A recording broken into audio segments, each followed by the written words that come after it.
Hello, super learners! Welcome back to Learn and Rise. Today, we're going to meet two helpful English words, will and would.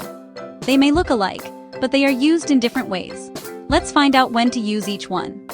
Will talks about something that is likely to happen in the future. It also shows promises, decisions, and offers. Think of will as saying, I'm sure this will happen. I will help my friend. We will go to school tomorrow. The sun will rise in the morning. We use will for future facts, promises, decisions, offers. Examples: I will clean my room. My mom will cook dinner. I will share my toys. Now let's meet would.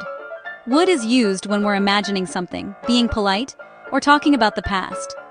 Think of would as saying, maybe, or if.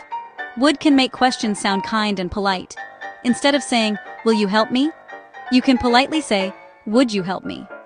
We also use would when talking about something that is not happening right now.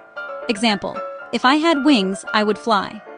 The child doesn't really have wings, it is just imagination. More examples: if I had a magic wand, I would help everyone. If I were a bird, I would fly across the sky. Would can also describe something that happened many times in the past. Example: when I was little, I would play football every Saturday. That means it happened again and again.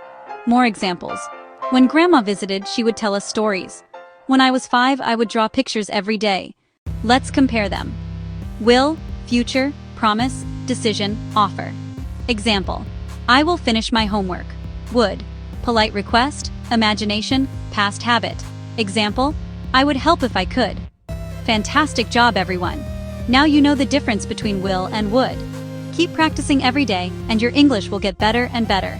Don't forget to like, subscribe, and join us again on Learn and Rise for more fun English lessons. See you next time.